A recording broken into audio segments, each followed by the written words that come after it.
All right, perfect. So we had our three breakout questions. What was the contemporary analysis? What was the role of religion and nature in the destruction of Black civilization? And then what were your thoughts on the reading? Who would like to share what they felt was the contemporary analysis, how the reading relates to our world today?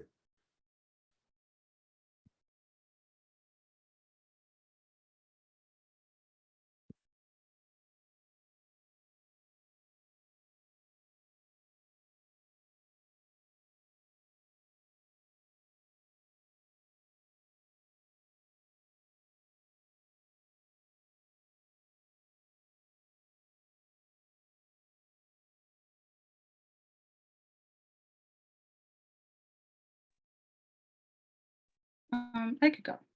Okay. So in like our group, we talked about how, like Africans like back then they had like they were forced out of their culture, their identity, and it's kind of happening today too. Like they're kind of also like forced out of like um they try to how do I put this? They try to conform to the white standard too. They like change their hair, just like with Beyonce, she like has lighter skin now. And then I think it was Jay, he mentioned that about hair that they try to like always straighten their hair um to like look more white, and the need to like not feel different. Okay. Perfect. Thank you. Anyone else as far as what the contemporary analysis was? Go ahead, Jay. Yeah, I say the same thing with how they like basically how it relates like to right now is by how they like in the book too, especially how they said they're kind of taken out of their culture a little bit and taken out like stripped away from what they represent and what they believe in, what their image is. And so like I use the example as in like with hair, like kind of like back then how straightening your hair especially was like the main thing. Like you couldn't really you'd kind of be judged if you had the non-typical like straight white and like normal, straightened hair that was used to like back in the day, that's what it like was. So like if you had like, your like curly hair or like fro or anything that shows that you have like ethnicity and like, a culture behind you, it was just kind of like you were judged in a way. So I feel like that's kind of an example too of like being stripped away from being stripped away from what you believe in, what your culture is. Okay, I think you're absolutely right, Jay. I just want to kind of crystallize your statement from a temporal standpoint, right? And again, when you hear the word temporal, you're talking about time, right? So you're saying back then, are you referring to back then as in the time of the reading or back then as a time like before you? I mean, yeah, as in the time as like before, like my mom, for example, like her type of age group, like that sort of. I know not maybe not now because of everything that's kind of played out in a way, but there's still chances of today too that there's still judgment.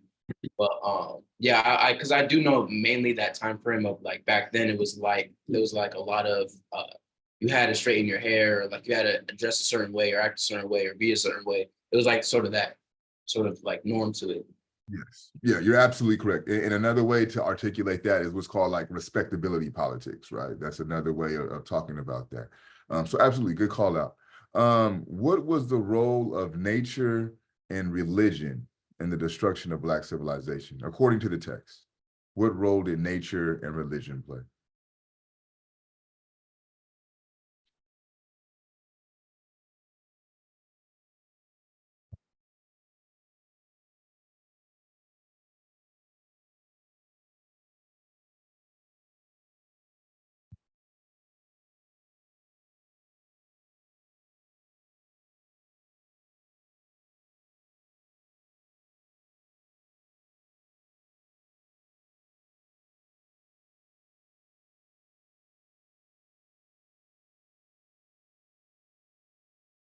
So can you hear me? Yeah. Hear you. So for some reason, the Europeans or the believed in their God or they believe as, I guess you want to say Christians. However, the African people believe in spirits, and they didn't have a per se, like a savior, whatever. They believe in spirits of goodness and evil. And so, or, you know, the European maybe thought that was weird and different. And because that was different from them, religion played a big part of giving them a reason, the Europeans, a reason pretty much to destroy them because they were so different that they thought that was savagely or like against their beliefs, and anything different from their beliefs, they wanted to like tear it down or destroy rather. And so I think the religion probably played one of the biggest part because that's what motivated the Africans to still be who they were. And they thought that if they could tear that down, then they thought they could also change them or get them to be more humble or more slave-like or whatever they reason. But the core of that would be to get rid of the Africans' belief system. Absolutely. And according to the book, we cannot neglect the role of Islam. Like, so Don is absolutely correct about Christianity, but we also, again, according to William, cannot forget the role of Islam. Okay, so what about the role of nature?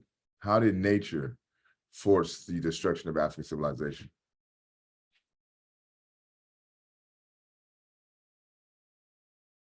Well, the nature part is real quick, now just to allow someone else to mention, because I'm getting the sense that nobody read this motherfucker. That's probably so you mean other. Go ahead.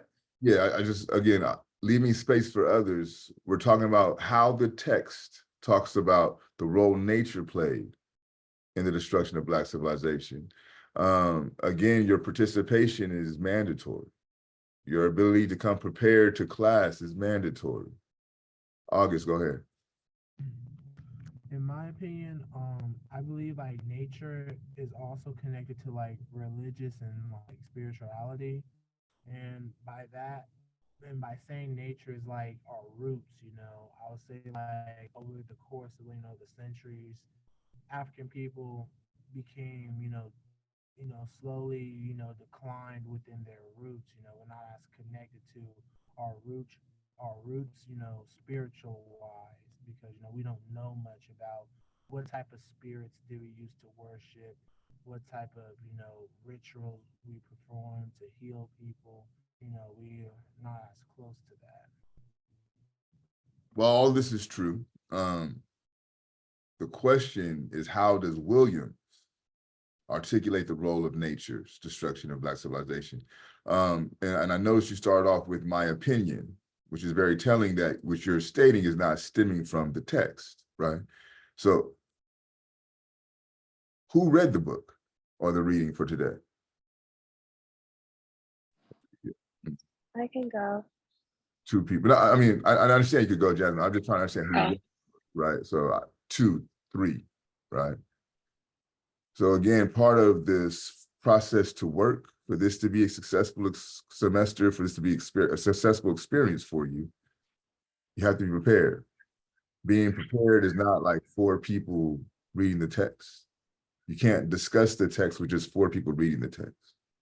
So your ability to be successful within this course is your ability to engage these readings and come to class prepared for the reading. So of those who read, please help the rest of your classmates understand what the role nature played in the destruction of Black civilization. Jasmine, you go. I think from what I remember, I think 1/4 of Africa was habitable, right? And then the invaders from Asia and Europe settled in the coast of Africa, which pushed Africans inwards towards areas that weren't inhabitable and made it harder to survive due to factors such as poor irrigation, which was better like in areas of Egypt, I think. And then like the land or the soil Like whenever it would rain, it would get absorbed really fast. What else? And then I think it talked about hunger and like starvation, which made it harder for them to survive, including all the other factors that they were already dealing with as well. Thank you, Jasmine. Eliza, did you want to add on to that? Quickly. Yeah, no, I was just gonna add that because of the starvation of where they were living, it also added to them having a lot of deaths in their births. And so that was all the result of them not being able to live off their land anymore. So they were really living in really harsh conditions where they were starving. That's why they went into cannibalism. And all of this really came to the destruction of, I believe they said 3/4 of the population to die. Thank you. So I'm not going to get into the third question. What were your thoughts about the reading? You can have thoughts about the reading if you ain't read the shit. So it's really pointless to jump into that. But what I will do is I will go into my lecture about the reading. We will have our fishbowl. So if you haven't read, it would behoove you to pay attention to the lecture, so that way you have something to fishbowl about. Few things about the text. This is the second chapter, the opening chapter, I'll say, of the destruction of Black civilization. This is what you call like a seminal text. Seminal just means it's vastly important in the canon that it comes out of, right? So in the Africana Studies canon, this is the seminal text as it pertains to understanding African history, often referred to as the #1 text for understanding African history, and is extremely comprehensive, right? Chancellor Williams, I'm looking at the first page, the bottom of the first page, last paragraph. It was pointed out that the study of the Blacks must begin in Egypt, because most of their indestructible monuments are there, and further, because many of the artifacts archaeologists have been uncovering during the past 75 years as Egyptian are in fact African. Yet, the very heartland of the race and the cradle of civilization were actually further south below the first cataract, centered around capital cities of Napata and Meroe. From there, Black civilization spread north, reaching its most spectacular achievements in what became known as Egyptian civilization or Kemetic civilization. Now, let's kind of connect some readings. Think back to week 1 and the teachings of Ptah-hotep, and I state that the Metu Neter, right, comes on the scene fully developed, right? There's no evidence of a developmental stage for what you all know as the hieroglyphics, okay? What Williams is saying is affirming what has just been argued by in the teachings of Ptah-hotep. Remember what I talked about on Monday about being able to cross-reference, right? He's telling you that largely, by and large, when people think about Egypt, right, as being the cradle of civilization, this is where we go to start to think about the start of African history. We say that's actually inaccurate. Although you find a lot of evidence, although you find a lot of monuments that have been indestructible, right? But if you want to really trace the origins of African civilization, you must go further south, below the first cataract, in Napata and Monroe. These are the civilizations that existed prior to what we know as the Kemetic civilization. This would make sense then when they say that there's no developmental evidence of the Metu Neter. Now, if you were to look possibly in Napata and Monroe, you may find that developmental evidence, right? Because naturally it starts off in Napata and Monroe and it works its way north. So again, this process of being able to cross-reference information becomes important, right? He's letting you know that there was a civilization that existed prior to the Kemetic civilization, right? A crucial question was how many miles, well, he's talking about, well, let me kind of contextualize this a little bit more on page 45. One of the things that, okay, so let's think about Monday's reading and we talk about the stereotypes and myths, right? And we talk about this notion of being primitive or being uncivilized, right? And one of the ways that they kind of create this stereotype or this myth is the notion that Africans lived in huts, right? You heard of this? Like, even if you were to see images of Africa right now, they won't show you the beautiful cities in Africa. They won't show you how clean the cities are in Africa. I'm gonna be real with you. Them motherfuckers look better than what LA look like. Get a good look at like in spaces like Kenya and Nairobi, right? The capital cities. Look in spaces like Addis Ababa, Ethiopia. Look at spaces like Accra, Ghana. I guarantee you, you will be blown away. But the myth of the hut keeps us entrapped in this idea that African people are uncivilized. But listen to how Chancellor Williams contextualizes this notion on the bottom of page 45. Whenever the splintered off refugee groups found a place where the soil seemed favorable for circulation, and the land unoccupied by preceding migrants, they settled and began to build villages. A sense of relative security was a necessary factor in deciding where to begin new settlements. A crucial question was how many miles they had put between the slave hunters and themselves.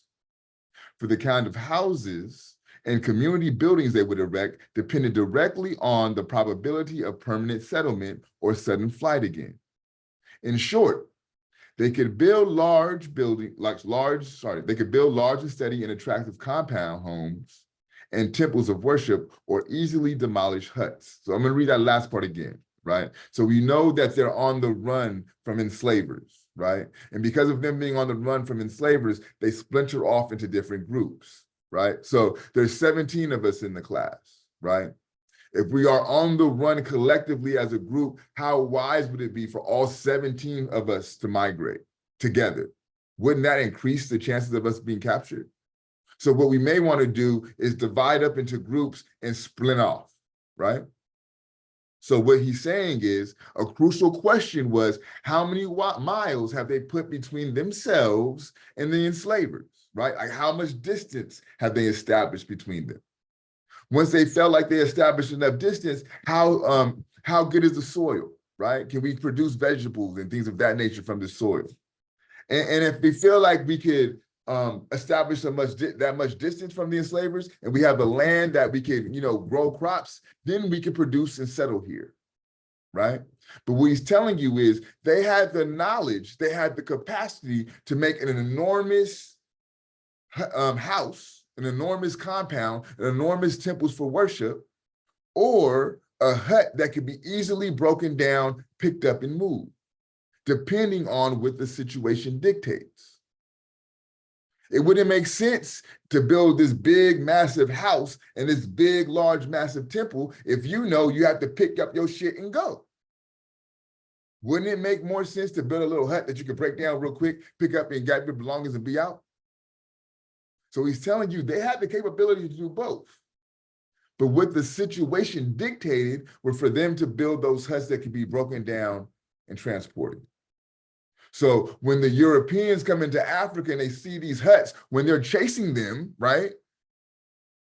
And they see these huts and they say, oh, these people are uncivilized. No, it's not that they're uncivilized. It's the conditions force them to be migratory, force them to be nomadic. And if you're nomadic, it makes no sense to have all your shit with you. Go ahead, Anthony.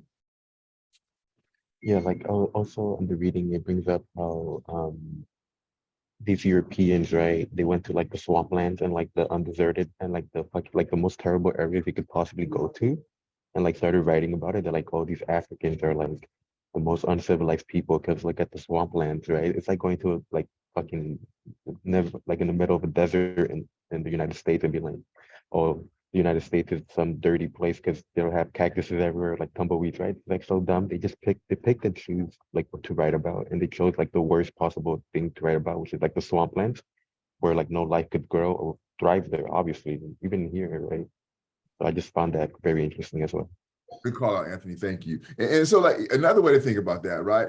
Someone's going to tell the story of Los Angeles, right? Like, let's talk about how great this city of angels are.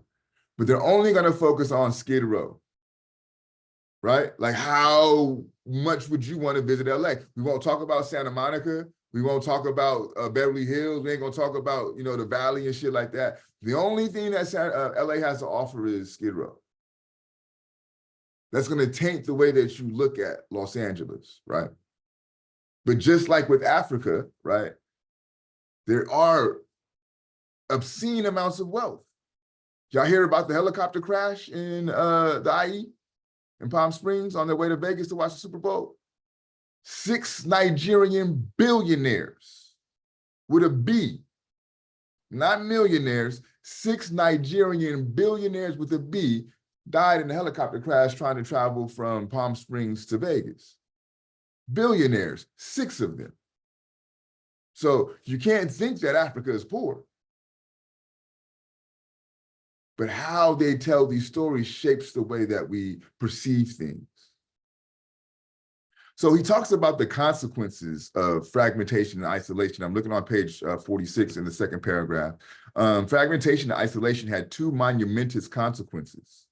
The first was that the isolation of various groups led to the development of over 2,000 different dialects and languages. The second fateful outcome was that the rise of all of these tongues would widen the gulf between the Blacks that territorial distance had already achieved. So 2 consequences from this fragmentation and isolation. So think back to how I said, so if all 17 of us in this class are on the run, right? All 17 of us speak one language, right? But like I said, we have to splinter up so that way we can maintain our safety. So as we're splintering up and as we're gaining distance away from each other, right? You're kind of changing your language a little bit. New ways of speaking and new dialects are being developed, right? So now we've gone from having one central language to having 5 different languages because we splintered up in 5 groups, right? So he's saying one of the consequences is, 1, we develop a whole nother set of languages, which makes it harder now for us to begin to communicate with one another, right? 2, because we're moving in different directions, right? Distance is being placed between us. So we go from being one central nation state in one central location to being forced to splinter up. And when we splinter up, we say, yo, y'all go north, we'll go south, you go west, right? So now it's not only the languages that are being developed that are creating a further separation, but actually the distance, right? The space that's being placed between us is causing the separation, right? So this is what he argues are the byproducts of this fragmentation and then isolation, right? Africa has some of the, not even some of, Africa has the most languages of any continent. He's telling you this is a byproduct of this fragmentation and isolation. Can I add to that right there is that also Africa is composed of different like deserts and they are grassland and there's trees and shrubs. So it has a like multifaceted environment for trees, deserts. And so what I'm trying to say is it only makes sense for humans to be in the grassland where the soil to grow and for them to build a kingdom. And so what did Europeans do? They want to chase them into the desert where they can't survive, can't grow, like you said earlier, starve. And, you know, but yet these are the things that they say about them, the negative part, but they don't say the good part about it. And so it's just a continuation of you know, I don't want to say the word lies, but something that's manufactured. They're saying that's not true. Yeah. Yeah. And I mean, think about it, even from a contemporary standpoint, right? Like, this is why California is so expensive, right? Everybody want to live in this motherfucker, right? We could go to the beach, we could go to the desert, we could go to the mountains all in one day, right? Oh. It's February, and it's damn near 70 degrees outside. Ain't no snow, I have shorts on right now, right? So what I'm pointing out is the fact that where is desirable, everyone wants to come to. Kemet was the most desirable place in the world. Jasmine already points out to how fertile the soil was, right? In that one location. Now also think about this. It's a border area, sorry, it's a border area in the sense of that it borders land, I'm sorry, water, right? It's a coastal area is what I'm trying to say, excuse me. It's a coastal area, right? So all of the trade that can be produced through that area. So not only does it have the best land, it has the best access for ports. Because of its intellectual and cultural knowledge production, everyone wanted to come there. I told you how the Greeks understood that you must go to Kemet to be considered educated for a minimum of 7 years. So not only was it had the best soil, it had the best trading ports, it was intellectually and culturally popping. It's where everybody wanted to be at. So when humans do what humans do, right? Power comes into play. So now in our time, how you secure the best location is you pay the bread, right? Can you afford that $1 million home that $4 million home in Malibu, right? That will get you into the prime real estate. No different, except they didn't have the currency system set up. So what they did is they engaged in war, power and politics. Right. Mixing became important. And if you read closely, it shows you that's the approach that they took, specifically those of the Asian community. They came in and started to marry into the families of those who were in authority. So now when the question becomes who's going to own the land, they have stakes in these conversations. Right. Contemporary analysis. I went to Ghana, 2 years ago now. See nothing but Black folks. But what I did see were Asian corporations. But what I'm saying is the situation hasn't changed that much. Resources. Colonialism was about the extraction of resources. Who does not know what colonialism is? Who does not know what colonialism is? Okay, so Tatiana, think about it like this. Where are you from? The IE, like Where? Rancho, You- What high school did you go to? Eisenhower High School. Oh, my wife went to Eisenhower. Okay, so you're from Rialto. Mhm. So you're chilling in your home in Rialto, right? I pull up on your door, bust in your door, and tell you and your whole family, yo, your house is now mine. All the work that your parents do goes into my bank account. That food in your refrigerator, that's my food. As a matter of fact, what y'all gonna do is clean up this house and make sure this house is in order for me, right? So this is the system or this idea of how colonialism works. A foreign entity comes into your land and takes it over. And all of the goods and all of the resources that your land produces, that your household produces, goes to that foreign entity, right? So what I'm trying to get us to understand, this is what is being ironed out for us and laid out for us, is the origins and the beginnings of colonialism. They moved into Kemet to take over their resources. They married into the Kemetic royal families to take over their resources. They brought their religions to take over their resources. This has been an age-old play for centuries.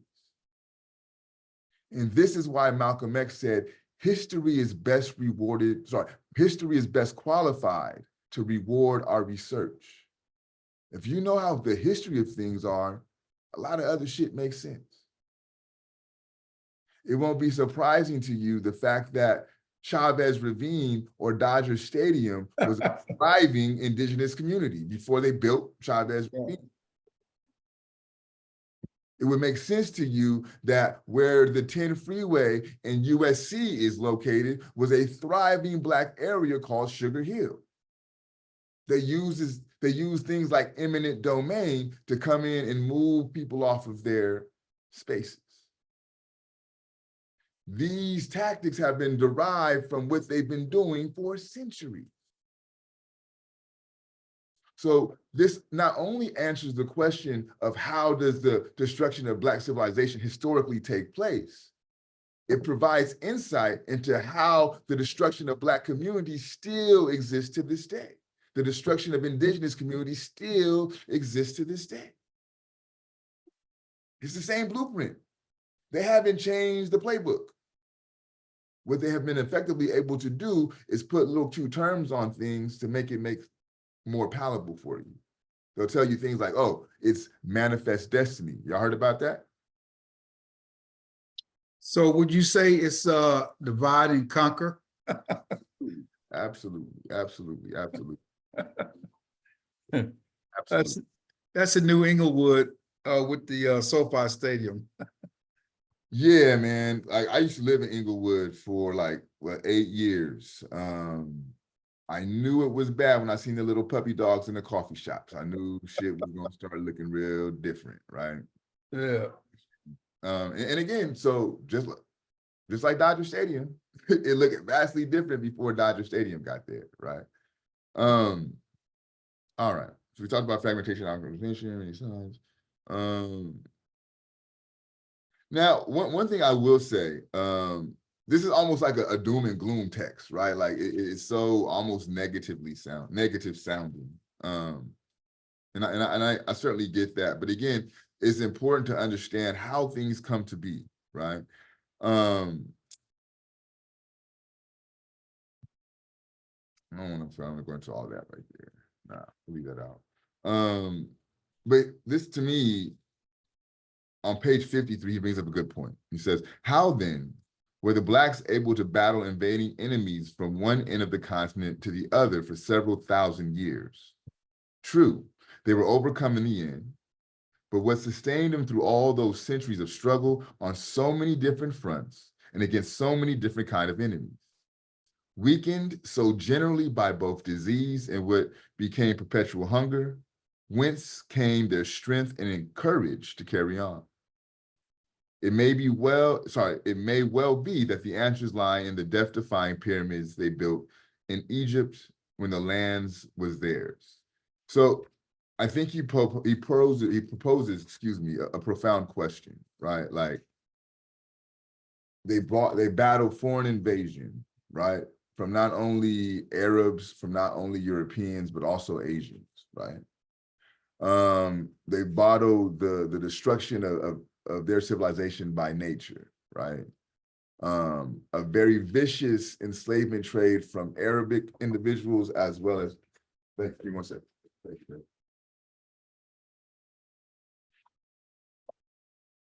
So the slave trade on both sides, right? We have the Arabic invented slave trade, and then the what we more know as the westernized slave trade, right?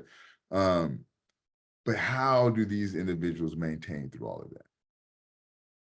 And he says, we may be able to get some insight on this question by investigating the pyramids. And you know, from what you witnessed in the first week of class, right? And what I've talked about as it pertains to the Kemetic mystery schools or their universities, everything was about spirit. Spirit and knowledge. And I would argue that is how African people have maintained and continue to maintain through the onslaught. That's the only rational thing that I could contrive. It has to exist in the immaterial world. To live through a situation to where your family is being ripped apart at the behest of anyone's suggestion you could be brutalized and maimed. To live through an era of lynching, but still be here. Yeah. Have some cultural continuity intact. Still be able to produce culture that is at the height of cultural production. How? And there's good and bad and ugly and everything, right? In all cultures, there's good, bad, and ugly. But to me, it's fascinating the fact that we don't have more ugly and bad, considering what we've gone through. If you think about what African people gone through historically, it's logical that they would be stark, raving mad. It's logical. Hmm. Logical. But then they say, don't be angry. Why not? What these things are, thinking again about these stereotypes that we covered on Monday, right? These are ways to strip humanity from people. If you've been done wrong, isn't it a human response to what? Be mad? But they vilify you for being mad? That's an attempt to strip one's humanity from themselves.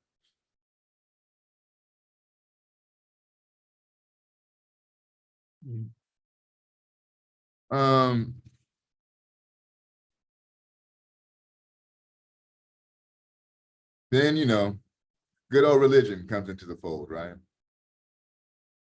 I mean, if we can't stop the enslavement trade and things of that nature. Sorry, helicopter. Yeah, the religion, it dealt the final blow, right? The vestiges of enslavement. When I say a vestige, right, it's a lasting effect. Your name, your religion, your language. The three vestiges of enslavement are your name, your religion, your language. August, what's your last name?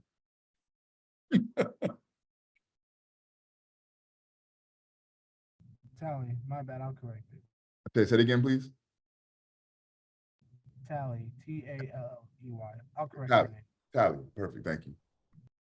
So how this works, chances are your family, August, worked on the plantation owned by a man named Tally. That's a vestige, that's a lasting effect of enslavement. Jay, same thing. Usher was the name, probably, right, of the plantation that your family worked for. My birth name was Davies, Davies. And as I was going through my evolution into consciousness, I would do research and I would keep coming up with against my last name, right? And it would be the individual who owned the enslavement ship that my ancestors were in the bottom of. So I was like, yo, fuck that. We're going to change that, right? The three vestiges of enslavement is your name, your language, your religion. Before we got in contact with Europeans, we were not Christian. Before we got in contact with Arabic people, we were not Muslims. Before we got kidnapped and brought to the Americas, we did not speak English. Your name, your religion, your language. Blacks at home in Africa and Blacks scattered over the world bore the names of their enslavers and oppressors. The ultimate in self-effacement that promoted a self-hatred which made pride and race difficult. That these psychological shackles still handicap not only the rebirth of modern African states, but also Blacks everywhere should be obvious to all, right? So he's talking about the lasting effects of bearing the name of your enslaver. So you may have removed the physical shackles of enslavement, but you carry their legacy. This is what really fucked me up. So like I play football, right? And in football, they don't call you by your first name. Everything is done by your last name. So if I did something good, every time I'm celebrated, the slave master is being celebrated. That shit would just drive me crazy. So I had to ensure that my son would not go through the same fate. I had to ensure that I broke that generational curse. So leaving time for fishbowl. Again, twice per semester. One time to pass. You could talk about your journal. You could talk about my lecture or the breakout questions. Do I have any volunteers? Anthony, I'll go. I'll Jasmine. go. Thank you. Everyone who read, isn't that interesting? Liza and Jasmine. All right, Anthony, you can start us off. You I was got just gonna three? talk. Okay. I was just gonna talk about how like you were talking about the colonialism and how like Africa is like actually like one of the like actually one of the richest countries because like of all the materials they have. Continent, Like not continent. oh, continent. I'm sorry. Yeah, continent Africa is so like it's rich. It's so rich, and that's why we all go like other countries and continents go to Africa so they could get like the precious metals and everything. Like even like the fucking term blood diamond, right? It's a stupid term, but people they glorify it, right? Like what's so cool about like someone dying over a stupid diamond, right? Like and all those mines and everything is in Africa, right? But just imagine, and they're being exploited by like the richer people who like pretty much just want Africa for themselves. And I'm not a conspiracy theorist, but tell me how come every time there's like an African politician who wants to bring Africa forward, he always ends up like missing or dying. Like, why is that? Why is it when a politician comes out saying, "Oh, I'm gonna make Africa like the country it was supposed to be," by selling the metals that we make for the price that they were. But no, they always end up going missing or dying, which is it's funny. Like, you know, it's weird. Yeah. Well, it's not weird, Anthony, and you're not a conspiracy theorist. There's an actual book called Diary of an Economic Hitman. And he talks about how you fly to all these various African countries, and if they did not accept the bribe that the United States offered them, right? So it's not a conspiracy. Eliza? Yeah, so something that stood out to me from the reading was page 48, where they talk about how these people from Africa that were pushed into extreme conditions where it led them to be cannibals. And so they were labeled as savages, barbaric, and they were given these terms when really anyone that's put into these extreme conditions is going to fall into cannibalism. And then I related this to this it's kind of like a documentary movie on Netflix called Society of the Snow, which talks about a plane crashing in the mountains, and the people had to eat themselves, or they went into cannibalism because they were in the snow for 72 days and they were starving. And when they were rescued, they were looked as brave. And they were praised for this, like, oh my gosh, I can't believe that you guys went through this. And because they're white, they weren't looked at as savages or barbaric. So they weren't given these negative terms to define them. Yep, that's a really good call out. And furthermore, right, like the European Dark Ages, cannibalism ran rapid. I want to talk about that, right? Thank you. Jasmine?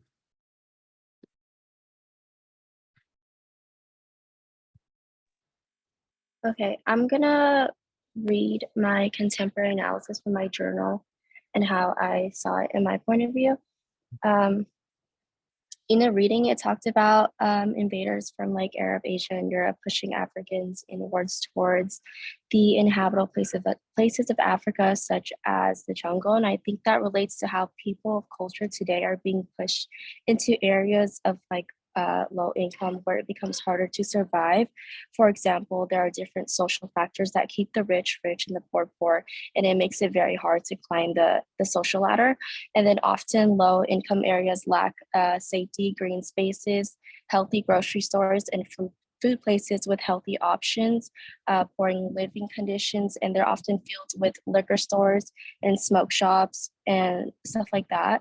And then, for example, like it would be hard to find a Trader Joe's or a Sprouts in low income areas, but there's like an abundance of them in richer areas.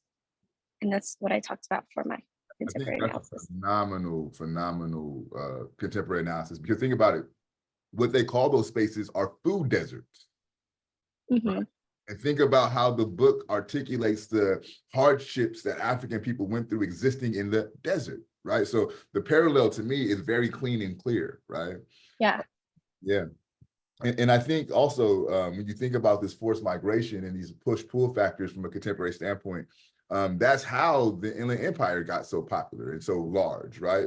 People were economically forced out of LA, right?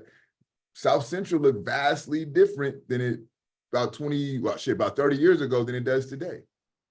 The demographics of the population of South Central look vastly different than what it looks like today from 30 years ago, right? The demographics in the Inland Empire look vastly different, look a little bit darker than it was when I was growing up, right? So, for example, Rancho High School was very, very low Black population. Now it has one of the largest Black populations in the Inland Empire. To me, it's not happenstance that the Black population in LA has dwindled and the Black population in the IE has risen, right? Those are correlating factors. The same factors that contribute to some of the migration that you see happening within the text, right? But what I do want to point out with the time that we have left, the importance of these migrations in the dissemination of knowledge, right? You see how language is reproduced, recreated, and diversified through these forms of migration, right? Although these languages are splintered and diversified, there's knowledge that still exists. Think back to week 1 when I talk about how the Dogon in Mali in West Africa have the capacity to view Siri star A and Siri star B with the naked eye, right? It's the same science, the same knowledge, the same spirituality, the same spiritual technology that allowed the Kemetics to build the pyramids in alignment with the stars. They didn't leave that information, they didn't leave that knowledge when they migrated out of Kemet. So we have to be attentive to the way that migration allows knowledge to move. Any last minute questions, comments, or concerns? Yeah, I have one. Mhm. I think earlier, one day you said, we have a, kind of like a rare situation where we have the younger generation guys in this class is younger and I'm older. And so I have a lot of experience and cross ties from, let's say 1905, my grandfather was born and his parents was actually slaves. And so I know their names, I know their place they lived, I know the kind of culture they had, and also I know the suffering they went through with this transition of being from slave to freedom. And so I do reference that to when I was probably 12 or 11 or 12 years old, we had a singer named James Brown who said, "Say it loud, I'm Black and I'm proud." And so with the struggle and with the changing of the Jim Crow laws, which the younger generation may or may not ever heard of, basic discrimination, segregation, because the color of our skin, Black people versus white, and you didn't have any power. And even the white women didn't have any power until 1964, civil rights came, and it gave everybody equality for civil rights. And so I bring that to fast forward today, how you said, how did this Africa or those people survive? And it's kind of like, how did slavery or these people that came over from this brutal suffering and change, adapt a language of English and how they survive and how we look back, but don't go back, but have studied and come forward to educate nowadays what was the past, where we're at now. So learning the past is an education of where you are today. And this is my perception, is like, yes, this is for the generation now to learn that history was not always true as it was written in the books. But at the same time, when you do your research, like you said, cross research, you will find some of the facts because there are people who did the study, who did lay the foundation of Africa and did put that in writing, did put that in teaching, did pass it forward. And I'm so blessed to understand that, And so I would just like everybody else to kind of get that thought process that just because you're here in modern day, your past or the past of the history of the United States and of Africa, it's all blended in, tied together. And I just one amendment, your grandparents or great grandparents were not slaves, they were enslaved, right? It was enslaved, yes. And just a note for us, right? That's not too far removed. So as you say, your great grandparents who were enslaved? Yes. That's 2 generations from you, right? Yes, 2 generations. I would say we are, I don't know, I can't speak for y'all, but shit. I'm probably a generation 2 removed from you. I'm 40, right? So that's within my experience, that's 4 generations from enslavement, right? Yeah. Maybe possibly for y'all, you could say 6. It's not that long ago. All right, y'all. Enjoy the rest of your day and have a good weekend. Come prepared on Monday, and I'll see you.